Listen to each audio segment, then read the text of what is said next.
There are some secrets that burrow so deep into your chest that speaking them aloud feels like pulling out your own bones. I'm 55 years old, I've worked this land for 33 years, and I've kept silent about what walks these woods for the last 7. But silence has a weight to it, and I'm tired of carrying it alone.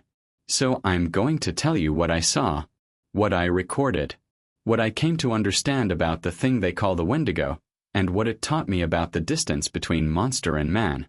My name is John Whitmore, and I own 400 acres of timber and pasture land in the Arrowhead region of northern Minnesota, about 40 miles south of the Canadian border.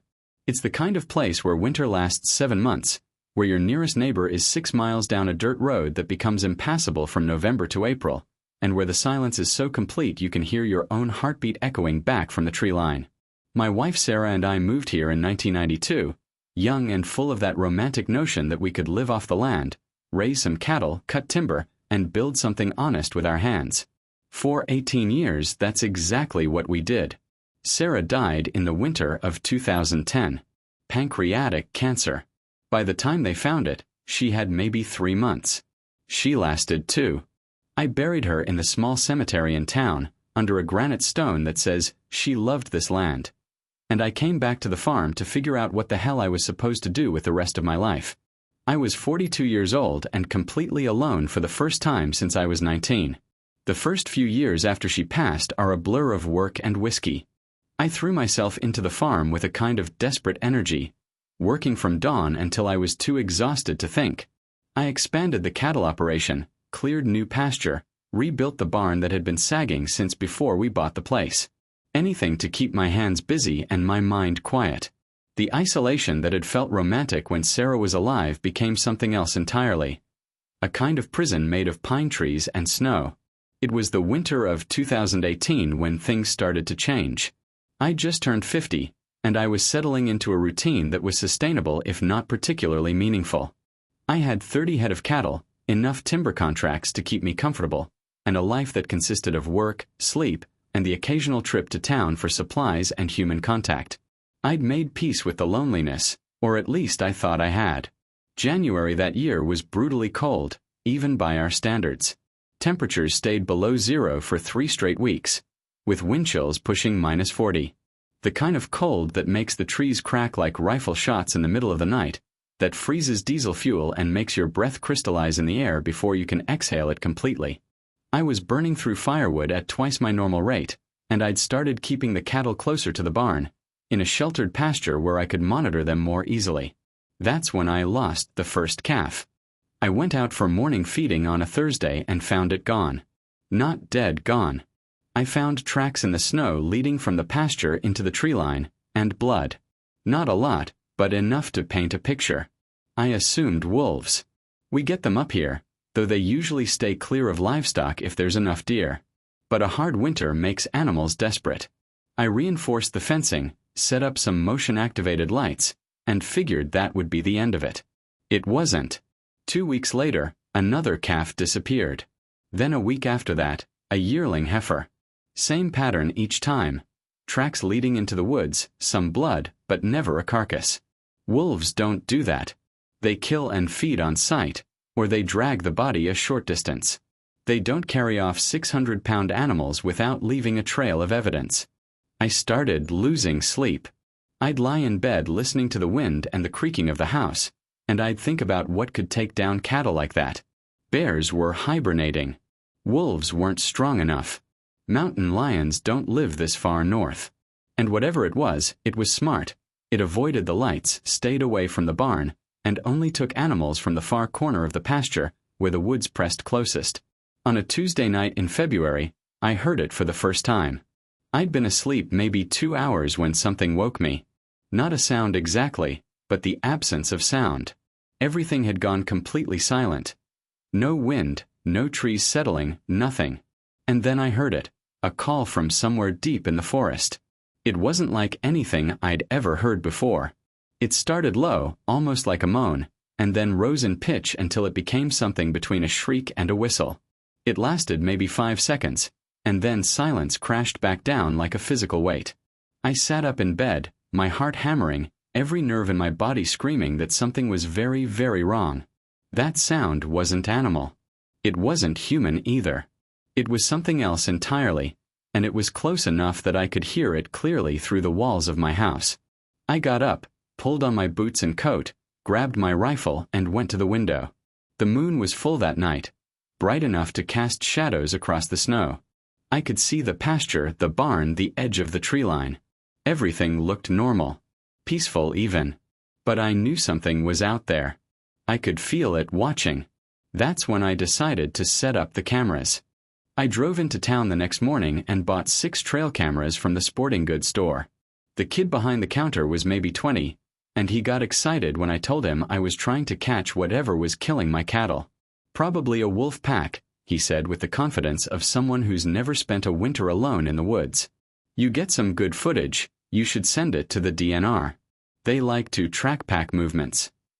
I nodded and paid cash and drove home without telling him about the sound I'd heard. You learn quickly in small towns that there are things you share and things you keep to yourself. Talking about strange sounds in the woods is a good way to become the crazy hermit everyone whispers about at the diner. I spent the afternoon mounting cameras on trees around the perimeter of my property, focusing on the areas where I'd found tracks. I set them to record on motion detection, infrared for night vision, and I made sure they were high enough that deer or smaller animals wouldn't trigger them constantly. By the time I finished, the sun was setting and the temperature was dropping fast. I hurried through evening feeding and got back inside before full dark. That night, I lay in bed with my laptop open, watching the live feeds from the cameras. Nothing moved except wind-blown branches and the occasional rabbit. I watched until midnight, then forced myself to sleep, knowing I had work to do in the morning. But sleep came thin and restless, and I kept waking to check the feeds, seeing nothing but snow and shadows and the silent architecture of winter forest. The cameras caught it 3 days later. I was reviewing footage from the previous night when I saw movement on camera 4, the one I'd positioned at the northwest corner of the pasture. The timestamp said 2:47 a.m. At first, I thought it was a deer, but as I watched, I realized the proportions were all wrong. It was walking upright, moving with a strange loping gait that looked almost human but not quite. The infrared made everything shades of gray and white, but I could see it clearly. Tall, impossibly thin, with elongated limbs that seemed too long for its body. I watched it cross through the frame in maybe 4 seconds, and then it was gone, disappeared into the trees like smoke. My hands were shaking as I rewound the footage and watched it again. And again. And again. Each time, my mind tried to rationalize what I was seeing. A bear on its hind legs, a person in the wrong place, some trick of perspective and shadow. But I knew. Deep in my gut where instinct lives, I knew this was something else. I'd lived in this region long enough to have heard the stories. The Ojibwe reservations aren't far from here, and over the years I'd done business with tribal members, shared meals, listened to their histories. The Wendigo was part of their folklore, a creature of hunger and winter, something that was once human but became twisted by cannibalism and greed, transformed into a monster that stalks the frozen north with an insatiable appetite. I'd always filed those stories in the same category as ghost tales and campfire scares. Metaphors, maybe. Warnings about the dangers of isolation and desperation. Not real things. But as I sat there watching that footage loop over and over, I felt something shift in my understanding of the world. The rational part of my brain was screaming that this had to be something explainable, but the evidence of my eyes was telling me otherwise. I'd caught something on camera that shouldn't exist. And it was on my land. I became obsessed. I checked those cameras every morning, scrolling through hours of footage, looking for any sign of movement. Most nights showed nothing. But every few days, there it would be, always in the early morning hours, always moving through the periphery of the property, never in the same place twice. I started to notice patterns. It avoided the open pasture, staying close to the tree line. It moved with purpose, not randomly. And it was always alone. I bought more cameras, better ones, with higher resolution and wider range. I set up overlapping fields of coverage, creating a surveillance net across the northern half of my property. I started sleeping during the day and staying up at night, watching the feeds in real time, a rifle propped against my desk and a thermos of coffee that was more caffeine than liquid. My cattle work suffered. I stopped returning calls from the timber company. I let the snow pile up on the driveway and didn't bother digging out. Sarah would have been horrified. She always worried about me taking things too far, getting fixated on problems instead of accepting the things we couldn't control. "John," she used to say, "you can't fight the weather. You can't fight the seasons. You just have to learn to live with them." But Sarah was gone, and this thing, whatever it was here, and I couldn't just live with it. I needed to understand it. On a bitter night in early March, I got my best footage yet.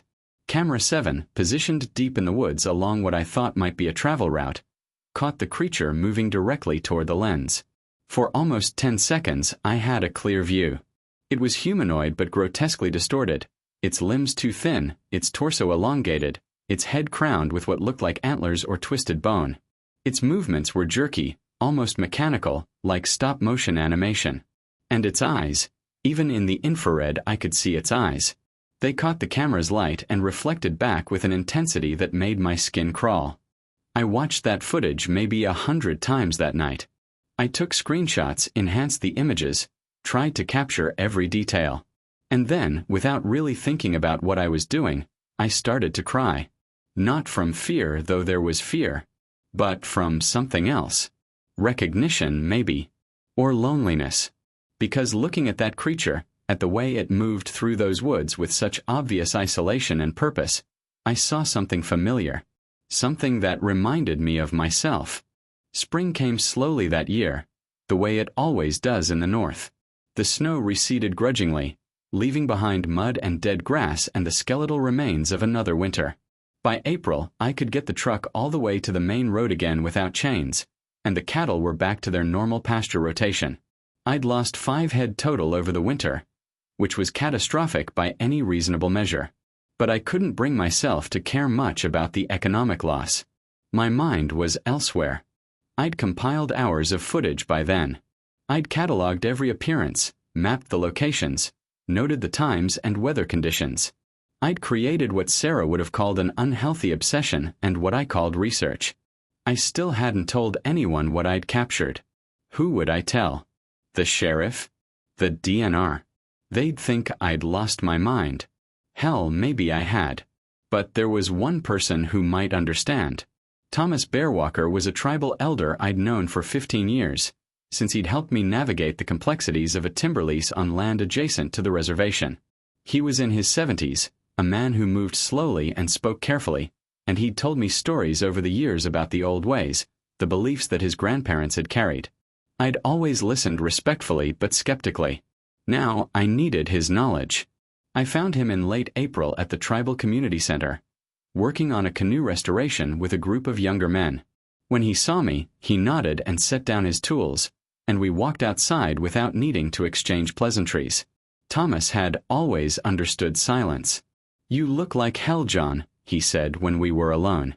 "When's the last time you slept?" "I need to show you something," I said. I had my laptop in the truck, with the footage loaded and ready. "And I need you to tell me what I'm looking at." We sat in my truck cab with the laptop between us, and I played him the clearest clips. Thomas watched without expression, his weathered face illuminated by the screen's glow. When the footage ended, he was quiet for a long time. Then he said, "Where did you film this?" "My property. Over the winter. I've lost cattle. I set up cameras." I paused. "Is it what I think it is?" Thomas closed his eyes and breathed deeply, the way I'd seen him do before saying something difficult. "The Wendigo is not just a story, John. It's a truth that my people have carried for generations. But it's not what the movies show. It's not some supernatural monster." He opened his eyes and looked at me with an expression I couldn't quite read. It's what happens to a person when they're completely consumed by isolation and hunger, when they cross a line that can't be uncrossed. "I don't understand. There are places in these woods where people have disappeared. Hunters, hikers, even tribal members who knew better than to go out alone in deep winter. Some of them were never found. Some of them." He paused, choosing his words carefully. "Some of them survived longer than they should have been able to, and survival in those conditions requires terrible choices. The implication hung in the air between us. Cannibalism. The transformation that the legends spoke of, not mystical, but psychological. A human being reduced to pure hunger, driven mad by isolation and the need to survive. "You're telling me that's a person?" I asked. "I'm telling you it was a person once. What it is now." Thomas shook his head. "The body can do strange things when pushed to extremes. Starvation changes you. It shrinks the organs, elongates the limbs, makes the joints prominent. And the mind fractures.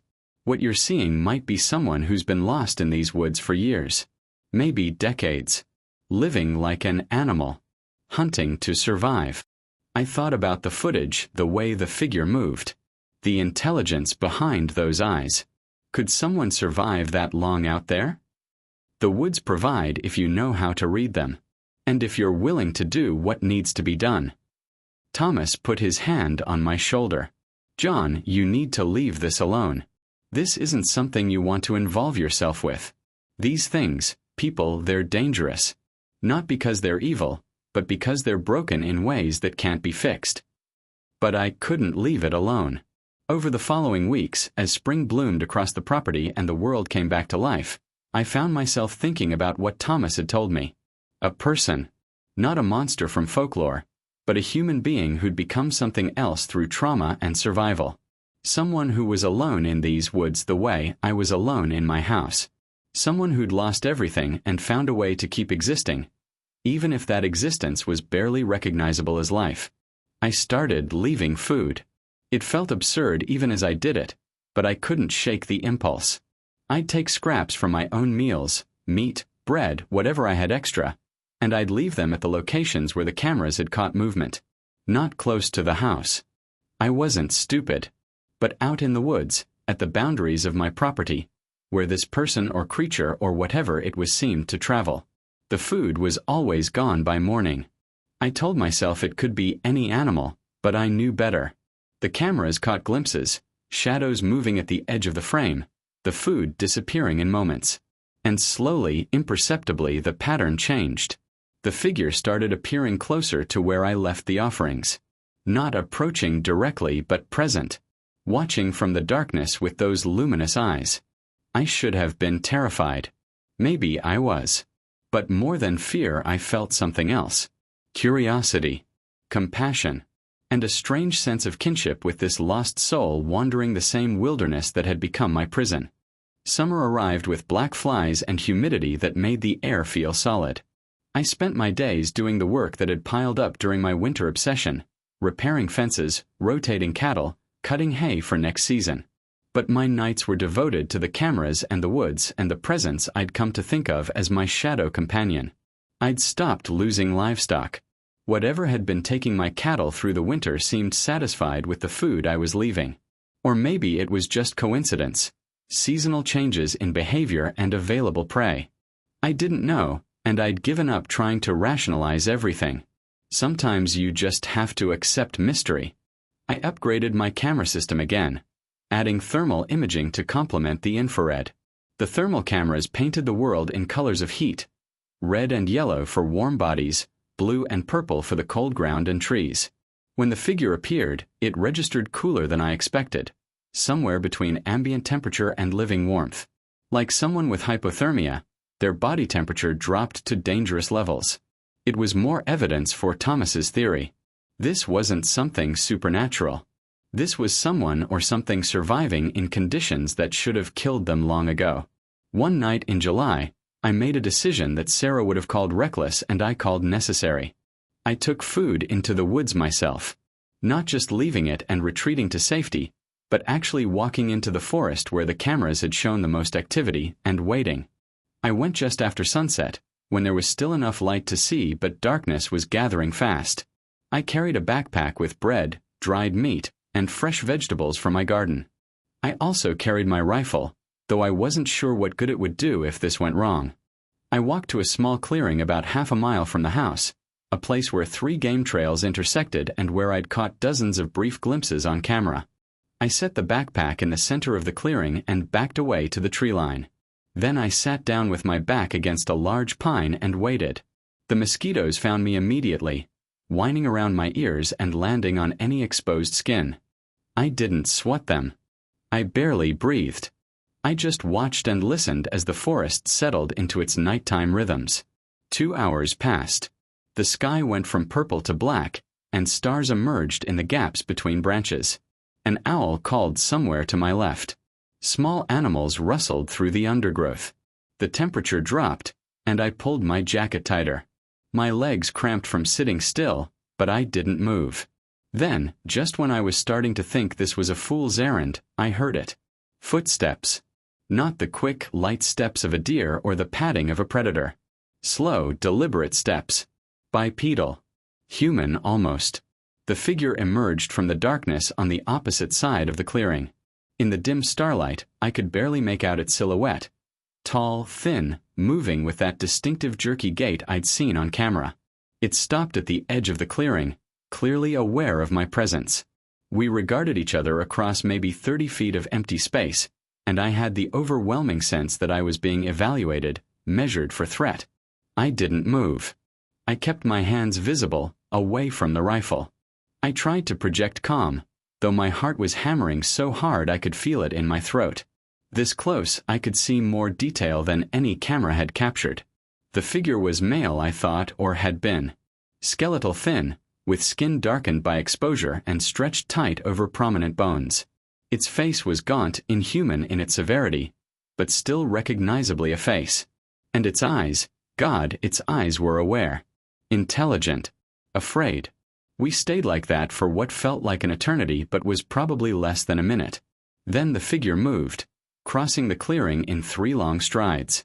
It grabbed the backpack, and I saw hands, human hands, though the fingers were too long and the nails were cracked and yellowed. And then it was gone, vanished back into the forest as quickly as it had appeared. I sat there for another hour, shaking from adrenaline and something deeper. I'd just come face to face with something that shouldn't exist, and it had been afraid of me. Me. This lost, broken creature that had survived years alone in these woods had looked at me with fear. The irony wasn't lost on me. When I finally made it back to the house, I poured myself 3 fingers of whiskey and drank it in 1 swallow. Then I poured another and sipped it slowly, trying to process what had just happened. I'd crossed a line. I'd gone from observer to participant. And now I had no idea what came next. But I knew one thing. I wasn't alone anymore. Neither of us were. The encounters became more frequent after that night. I'd leave food every 3 or 4 days, always in the same clearing, and I'd wait. Not every time. I wasn't stupid enough to make myself that predictable, but often enough. And more often than not, the figure would appear. We developed a pattern and understanding. I'd arrive at dusk, leave the backpack, retreat to my spot by the tree line. It would emerge after full dark, take the food, and disappear. We never spoke. I don't know if speech was even possible for this creature. Person, whatever the right word was. But there was communication happening. In the way it moved, the timing of its appearances, the fact that it kept coming back. Trust was being built, slowly, cautiously, like 2 wild animals learning each other's boundaries. I started varying the food. Fresh meat from cattle I'd butchered. Fish from the creek. Berries and wild plants that I knew grew in the forest. I was feeding what might once have been human, trying to give it something beyond mere survival. Trying to give it dignity, maybe. Or just trying to ease my own conscience. Thomas came by the farm in August. He didn't need to say why. News travels in small communities, and someone had probably mentioned they'd seen me acting strange. He found me in the barn, working on a tractor that didn't need work, using labor as an excuse to avoid thinking. "You're still doing this," he said. Not a question. I didn't deny it. "Yeah. John, you need to understand what you're dealing with. This thing, this person, they're not a pet project. They're not something you can rehabilitate or save. The transformation that happens." He paused, searching for words. My grandfather told me about a hunter who went missing in 1947. They found him 2 years later, or what was left of him. He'd survived by eating anything he could catch, including other humans who'd gotten lost. When they tried to bring him back to civilization, he couldn't adjust, couldn't remember language, couldn't tolerate being around people. They had to let him go back into the woods, and he died out there the next winter. What if this person wants to be left alone? I asked. What if I'm not trying to save them, just acknowledging they exist? Then you're projecting your own isolation onto something that can't reciprocate it, Thomas said, and his words hit harder than any warning about danger. You're lonely, John. Sarah's been gone 8 years, and you've turned this farm into a hermitage. This thing in the woods, it's a reflection of your own condition. You see it because it's what you've become. I wanted to argue, but I couldn't. Because he was right. I'd withdrawn from the world after Sarah died, convinced myself that solitude was strength when really it was just fear. Fear of losing someone else, fear of being vulnerable, fear of living a life that might end in more pain. And now I was forming a connection with the most isolated creature I could imagine, as if that somehow validated my choices. But knowing all that didn't change what I felt. This person in the woods, they were suffering. They were alone in a way that I could barely comprehend. And if I could ease that suffering even slightly, wasn't that worth something? I can't stop, I told Thomas. I know it doesn't make sense. I know it's probably dangerous. But I can't walk away now. Thomas looked at me with sadness and understanding. Then be careful, John. Not just with the creature but with yourself. Isolation changes people. Don't let it change you into something you can't come back from. After he left, I sat in the barn for a long time, thinking about transformation and change. About the lines we cross without realizing it until we're too far gone to return. I thought about Sarah and how she'd seen the darkness in me even when I couldn't see it myself, how she'd pulled me back from edges I didn't know I was standing on. That night, I went to the clearing earlier than usual. I brought food, but I also brought something else. Photographs. Pictures of Sarah and me on our wedding day, standing in front of this very barn. Pictures of us working the land, laughing, living. Pictures of the life I'd had before loneliness became my defining characteristic. I spread them out on top of the backpack and waited. When the figure appeared, it approached more slowly than usual. It looked at the photographs for a long time, its skeletal frame perfectly still, its head tilted in what might have been curiosity or recognition or nothing at all. Then it carefully gathered them along with the food and withdrew into the darkness. I don't know if those pictures meant anything to it. I don't know if there was enough humanity left in that form to recognize love when seeing it captured in glossy paper. But I needed to show them. Needed to say without words that I understood loss. That we were both survivors of lives that had ended while we were still alive. And maybe, just maybe, that understanding was enough.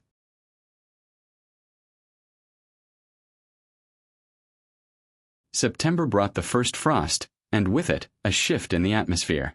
The cattle sensed winter coming and grew restless. The leaves turned brilliant colors before falling, creating a carpet of red and gold that crunched underfoot. And the figure in the woods changed its pattern. Instead of waiting for me to bring food to the clearing, it started coming closer to the farm buildings. Not to the house, it seemed to respect that boundary, but to the barn, the equipment sheds, the pasture fence lines. I'd catch it on camera standing at the edge of the sodium light's reach, watching. Just watching. I should have been alarmed. Any rational person would have been. But I'd moved past rational months ago, and now I felt something closer to concern. The approaching winter would be hard. Last winter, this creature had taken my cattle to survive. This winter, I was voluntarily feeding it. But would that be enough? Could it survive another season of bitter cold and snow with only what I provided? I started preparing in a way that felt absurd even as I did it. I set up a small shelter at the clearing, just a 3-sided lean-to made of salvaged lumber and plastic sheeting, with a thick bed of straw inside. Something to provide minimal protection from wind and snow. I left blankets there, old ones from the house that still had warmth to them. I increased the amount of food I brought, making sure it was high in protein and fat, the kind of nutrition something would need to maintain body heat through sub-zero nights. My neighbors would have thought I'd lost my mind completely. Hell, I thought I'd lost my mind. But I kept doing it anyway. driven by something I couldn't fully name. Compassion, maybe. Or guilt. Or just the human need to care for something, even something as strange and tragic as this. The night the first real snow fell, I found tracks leading from the woods to the lean-to. The figure had used it. I felt an absurd surge of relief and accomplishment, like I'd actually done something meaningful instead of just enabling a tragedy to continue. But the shelter wasn't enough. As October became November and the temperature started its long slide toward winter's depths, I could see the toll on the creature through my cameras. Its movements became slower, more labored. It spent less time at the clearing and more time doing whatever it did in the deep woods. Surviving, probably. Barely. I made a decision that crossed yet another line in a year full of crossed lines. I started leaving the barn unlocked at night. Not wide open, I wasn't suicidal, but with the side door unlatched, easily pushed open. Inside, I cleared out a corner, piled it with straw and old moving blankets, and left food and water there every evening. For 3 nights, nothing happened. Then, on the 4th night, I checked the barn camera footage and saw it. The figure had entered, moving cautiously, testing each step like it expected a trap. It had found the prepared corner, examined it thoroughly, and then settled in. For almost 4 hours it had stayed there, sheltered from the wind and cold, before slipping back out before dawn. I felt tears on my face watching that footage, though I couldn't have explained exactly why. Maybe it was seeing this desperate creature accept help. Maybe it was knowing that I'd provided something that mattered. Or maybe it was just the overwhelming sadness of recognizing how little separated its isolation from mine. Just walls and habit and the thinnest veneer of civilization. The barn became a regular refuge after that. The figure would arrive after midnight and leave before dawn, never venturing into the house, never threatening the cattle. Just using the space I'd offered, accepting the kindness of shelter. I started thinking of it as him rather than it, though I had no real basis for assuming gender. Just a feeling that personhood mattered, even when that personhood had been eroded by years of impossible survival. December came with a blizzard that lasted 3 days. I was trapped inside, watching the snow accumulate to levels that made my winter preparations look inadequate. The power went out on day 2, and I spent that night huddled near the wood stove, wondering if my woodland visitor was surviving the storm. I couldn't get to the barn to check, couldn't even see past my own windows through the blowing snow. All I could do was wait and hope. When the storm finally broke and I dug my way to the barn, I found him inside. He hadn't left. He was curled in the corner I'd prepared, wrapped in every blanket I'd provided, unmoving. For a terrible moment, I thought he was dead. Then I saw the slight rise and fall of his chest, the fog of breath in the cold air. He'd survived, but barely. His skin had taken on a grayish pallor, and his breathing was shallow. Hypothermia, probably. Extended exposure. The kind of condition that kills if not treated. I did something then that I still can't fully justify. I went to the house, gathered more blankets and a thermos of hot broth, and brought them back. I approached slowly, talking in low, steady tones even though I doubted he understood words anymore. I set the thermos within reach, draped another blanket over his form, and backed away. His eyes opened, those luminous, inhuman eyes, and looked directly at me. There was no threat in that gaze. No aggression. Just recognition. Acknowledgement. Maybe even gratitude, though I might have been reading into it what I wanted to see. I left him there and went back to the house, and I didn't sleep that night. I kept watching the barn camera, monitoring for any signs of movement or distress. Around 3 a.m., I saw him stir. He reached for the thermos, managed to open it with those elongated fingers, and drank. Not quickly or desperately, but slowly, carefully, like someone remembering how. That was the moment I understood what I'd really been doing all these months. I hadn't been saving him. I'd been recognizing him, acknowledging that he still existed, still mattered, even in his transformed state. I'd been doing for him what no one had done for me, bearing witness to survival, even when that survival looked nothing like life was supposed to look. Winter deepened, and our strange arrangement became routine. He used the barn most nights, and I provided what I could: food, warmth, shelter. We had an understanding now, unspoken but real. I'd see him sometimes in the early mornings, just before dawn, moving through the snow-covered pasture like a ghost. And he'd see me watching from the house window, both of us acknowledging the other's presence without needing to close the distance. But routines, I learned, make you complacent. And complacency in this situation was dangerous. The trouble started in mid-January when Mike Peterson, my nearest neighbor 6 miles down the road, stopped by unannounced. Mike was in his 60s, a retired logger who still worked his own timber lot and checked on his neighbors during the hard winters. He was a good man, but he was also observant and not easily fooled. "John, you doing okay out here?" he asked after we'd shared coffee and small talk. "I've been hearing some strange things. Jensen's boy thought he saw something weird on the ridge last week when he was snowmobiling. Tall figure moving through the trees. And Tom Blake said some of his trail cameras caught images he couldn't explain." My heart sank. The creature's range was expanding, or maybe other people were just paying more attention. Either way, this was a problem. "It's probably just a trick of the light," I said, keeping my voice casual. "You know how people see things in winter. Shadows get long, minds play tricks." Mike looked at me carefully. "That's what I figured. But then I thought about your cattle losses last winter, and the fact that you haven't reported anything to the sheriff or DNR. And I wondered if maybe you knew something the rest of US didn't." I couldn't lie to Mike's face. We'd known each other too long. "I've been dealing with it," I said. "It's not dangerous." "Not anymore." "Not dangerous." Mike set down his coffee. "John, what the hell have you gotten yourself into?" So I told him. Not everything. I couldn't bring myself to show him the footage or explain the full extent of what I'd been doing, but enough. A person lost in the woods, surviving against all odds, living like an animal because they couldn't do anything else.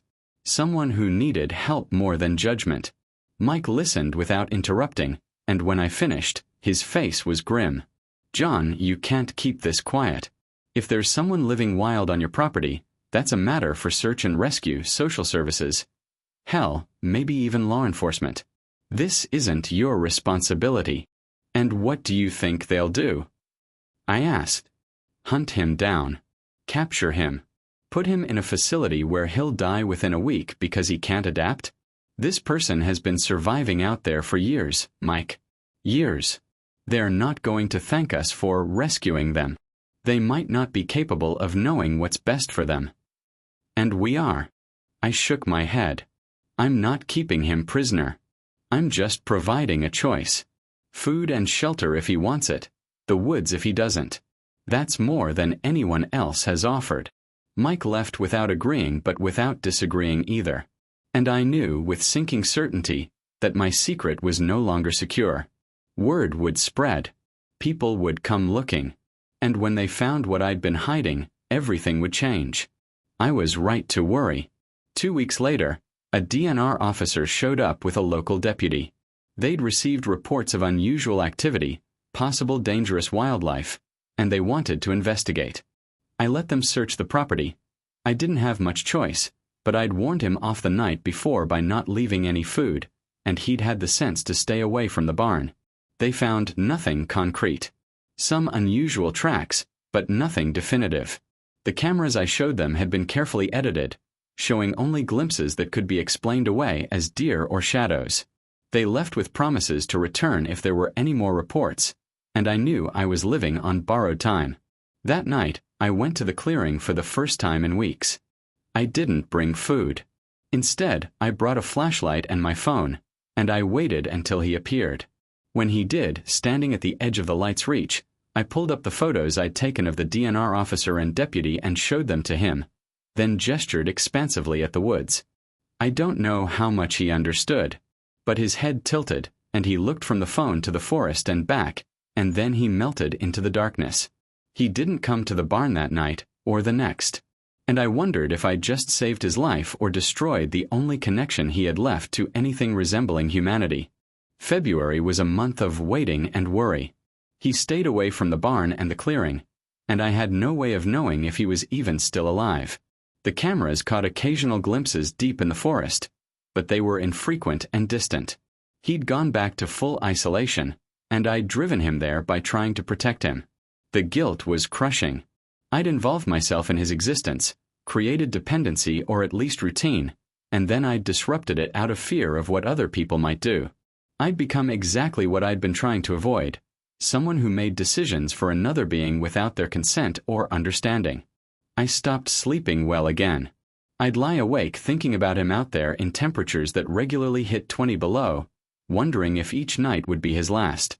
I'd gotten so used to seeing him on the barn camera, to knowing he had shelter, that his absence felt like an open wound. Thomas visited again in late February. We sat in my kitchen drinking coffee that neither of us really wanted, and he listened while I explained what had happened.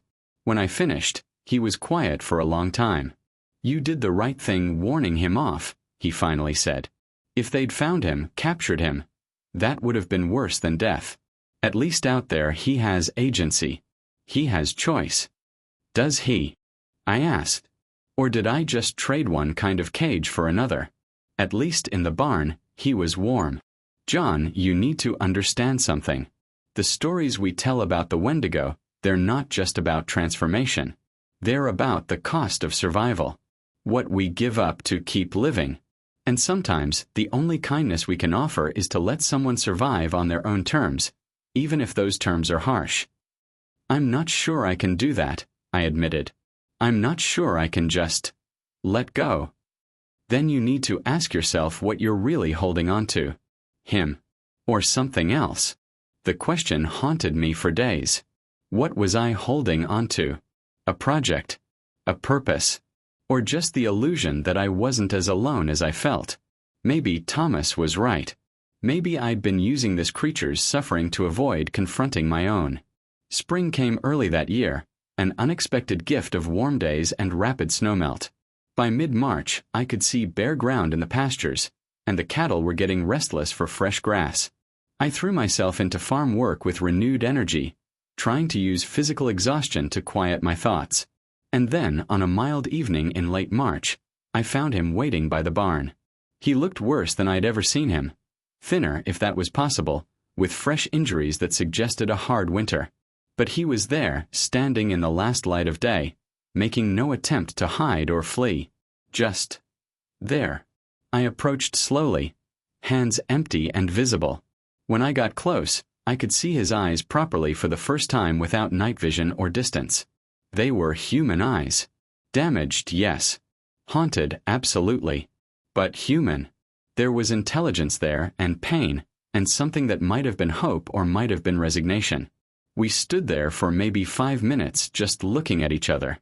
Then he turned and walked away, not into the deep woods but toward the clearing where I'd built the shelter. And I understood. He was showing me something. Trusting me with something. I followed at a distance, and when we reached the clearing, I saw what he'd been protecting all winter. A small camp, carefully constructed from natural materials. A proper shelter built into a rocky overhang, well hidden and defensible. Evidence of tools he'd crafted. A fire pit with stones arranged for cooking. This wasn't the desperate survival of a mindless creature. This was someone who'd figured out how to live, not just exist. He looked at me, and I looked at his camp, and I finally understood what Thomas had been trying to tell me. This person, he didn't need me to save him. He'd already saved himself. What he'd been accepting from me wasn't survival. It was acknowledgement. Recognition. The simple human need to be seen. "I'm sorry," I said aloud, knowing he probably couldn't understand the words but needing to say them anyway. "I'm sorry for what you've been through. I'm sorry for interfering. I'm sorry for not understanding sooner." He tilted his head, and then he did something that stopped my heart. He extended one of those long skeletal hands toward me. Not to take anything. Just reaching out. A gesture so human, so full of meaning, that I felt tears streaming down my face. I reached back, and our hands met in the fading light. His skin was cold and rough, his grip barely there, but it was real. It was contact. It was connection. We stayed like that for just a moment, and then he withdrew and disappeared into his shelter. And I walked back to my farm knowing that everything had changed again, but in a way I couldn't yet name. Spring turned to summer, and a new pattern emerged. I'd leave supplies at the clearing, food, tools, materials he might find useful, but I didn't expect him to come to the barn anymore. That had been winter desperation, and he had his own place now. His own life, such as it was. But every few weeks, I'd find signs that he'd been closer to the farm. Small arrangements of stones near the pasture fence. Branches laid in patterns that meant nothing to me but felt like communication. Messages in a language I was only beginning to learn. I started responding. I'd leave my own patterns. Stacked stones, tied grass, simple structures that said, "I see you, I understand." We were talking without words.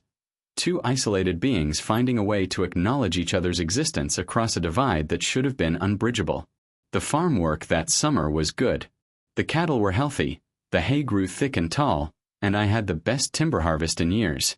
I even started going to town more often, accepting invitations to the diner, showing up at community events. People commented on how much better I looked, how I seemed more engaged with life. They had no idea what had caused the change. Thomas came by in July, and we walked the property together. I showed him the clearing and the camp, the evidence of a life being lived on its own terms. He nodded slowly, taking it all in. "You've found a kind of balance," he observed. "You and him both. Is that what this is? Balance. What else would you call it? Two beings who respect each other's space while acknowledging each other's existence. That's about as good as any relationship gets." We stood there in silence for a while, listening to the forest sounds, birds and insects and the rustle of wind through leaves. Then Thomas said, "My grandfather would have said you're both shapeshifters in your way. Him physically, you emotionally. Both of you transformed by isolation. Both of you finding a way back towards something resembling humanity." "I'm not sure either of us has really made it back," I said. "Maybe back isn't the direction you're supposed to go. Maybe you're both just moving forward, toward whatever comes next." That thought stayed with me through the rest of summer and into fall. Moving forward. Not trying to reclaim what was lost, but accepting what was and finding meaning in it. Sarah would have liked that idea, I thought. She always understood that life was about adaptation more than restoration. August brought a heat wave that sent everyone seeking shade and water. I spent my days working in early morning and late evening, avoiding the brutal midday sun. And one evening, as I was finishing up in the barn, I saw him standing at the pasture fence, fully visible in the long golden light of sunset. He was looking at the cattle, and for a moment my old fear sparked. Was he hungry? Had our arrangement failed? But then I realized he wasn't looking at them as prey. He was just looking, observing life happening, being part of the world if only as a distant witness. I walked out slowly, not approaching too close, just making my presence known. He glanced at me, then back at the cattle. And we stood there together, two watchers, two survivors, two beings who'd found a way to exist in the margins of normal life. "Beautiful evening," I said, knowing he couldn't respond but needing to speak anyway. "This is my favorite time of day. The light's soft, the heat's broken, everything feels possible again." He didn't react, but he didn't leave either. And for maybe 10 minutes we just shared that space, that moment, that golden hour when the world felt gentle and forgiving. When he finally moved, walking back toward the tree line, I felt something shift inside me. Not sadness or loss, but something closer to peace. This was enough. This strange friendship, this mutual recognition, this shared territory where two damaged souls could coexist without demanding anything from each other. This was enough. The second winter was easier than the first. I prepared better, and he had his camp established. I still left supplies, and he still sometimes used the barn during the worst storms, but there was less desperation in our arrangement. We'd figured each other out, learned to exist in parallel without collision. But in late January, something changed. I started noticing signs of illness in him. The camera footage showed him moving more slowly, resting more often. One night, I found blood in the snow near his camp. Not much, but enough to worry me. I left medicine with the food. Antibiotics, pain relievers, whatever I could spare from my own supply. I didn't know if he'd take them or if they'd even help, but I had to try. Because despite all my resolutions about distance and respect, I cared. I couldn't help it. The next week was agony. I saw him less and less, and when I did catch glimpses, he looked worse. I wanted to intervene, wanted to somehow get him real medical help, but I knew that would destroy him just as surely as whatever was wrong would. The choice was impossible. Let him suffer naturally, or force help that would kill him anyway. On a bitter night in early February, I heard sounds from the barn. Not the usual careful entrance, but something desperate and clumsy. I grabbed my coat and flashlight and ran. He was collapsed in his corner, barely conscious, his breathing shallow and labored. Pneumonia, probably, or something worse. His eyes found mine, and in them I saw fear and resignation and something else. Permission, maybe. Or just acceptance that this was how it ended. I'd prepared for this moment without realizing it. I had blankets and water and medicine, and I had the number for Thomas in my phone. I called him, explained the situation, asked what I should do. Let him rest, Thomas said quietly. Keep him warm and comfortable. And if he goes, let him go with dignity. That's all any of us can ask for. So I stayed. I built up the fire in the wood stove, piled every blanket I owned around him, and sat nearby keeping watch. I talked to him through the night, about Sarah, about the farm, about all the things I'd learned from his presence. I don't know if he heard or understood, but it felt important to say them anyway. Somewhere around dawn, his breathing steadied. Not much, but enough. And over the next few days, he slowly improved. The medicine helped, or his own resilience did, or maybe just the will to survive that had kept him alive for all these years. He stayed in the barn for almost a week, and I provided everything I could while respecting his space. When he finally left, he stood at the barn door for a long moment, looking back at me. And then he reached out one more time, that same gesture from months before. I took his hand, and we stood connected for just a heartbeat before he disappeared into the morning light. I haven't seen him since. Not on the cameras, not at the clearing, nowhere on the property. The supplies I leave go untouched. His camp is empty. And I have to accept that maybe he moved on, found a new territory, or maybe he went somewhere quiet to finish what illness had started. I don't know, and that's okay. That's part of what I learned from this whole strange experience. You can't control outcomes, can't force relationships to last beyond their natural span, can't save people who don't want to be saved or who've already saved themselves in their own way. What I can do is remember. I can carry the knowledge that I shared space with someone who defied every expectation of human survival. Someone who became something else and still retained enough humanity to reach out, to connect, to acknowledge another soul. I still work this farm.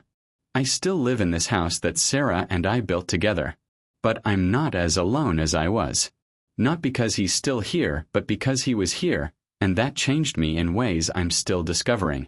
Sometimes, late at night when the wind howls through the pines and snow piles up against the barn walls, I think I hear that call from the forest, that rising otherworldly sound that first alerted me to his presence.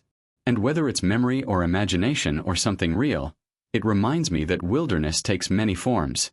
That transformation isn't always loss. That survival is its own kind of grace. The locals still tell stories about strange sightings in these woods, and I listen with a slight smile and don't correct their theories. Some secrets are meant to be kept. Some truths are too strange for casual sharing. But I know what I saw, what I witnessed, what I learned from the thing they call the Wendigo, but what I came to understand as simply another being trying to exist in a world that had no place for them. And in learning to see him, I learned to see myself. My own isolation, my own transformation, my own wild edges that I'd been afraid to acknowledge. We were more alike than different, him and me.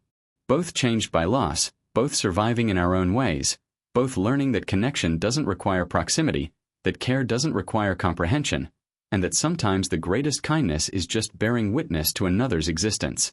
The farm is quiet now. The cattle graze, the seasons turn, life continues in its ordinary ways. But I carry that extraordinary knowledge like a weight and a gift. I met something impossible, and it taught me how to be possible again. That's the truth they can't see when they look at the footage, can't understand when they hear the stories. The Wendigo wasn't the monster in these woods. The monster was loneliness. The monster was isolation. The monster was the lie that we're meant to exist completely apart from each other, that connection is weakness, that needing someone means you failed. And if that creature could reach across the impossible distance between what he'd become and what I was, then maybe there's hope for all of us who live at the margins, who've been transformed by tragedy, who think we're too far gone to come back. Maybe we're not lost. Maybe we're just finding new ways to be found. I leave the barn door unlocked still, just in case. And sometimes, on the clearest nights when the stars are sharp and bright overhead, I walk to that clearing where we first really saw each other. I stand there in the silence, remembering, honoring what was and what might still be. And I wait. Not with expectation, but with openness. With readiness to witness whatever comes next. Because that's what he taught me in the end. That witnessing matters. That seeing someone, really seeing them, not looking away from what they've become, is its own form of love. And love, even the strangest kind, even the most impossible kind, is always worth the risk of reaching out your hand.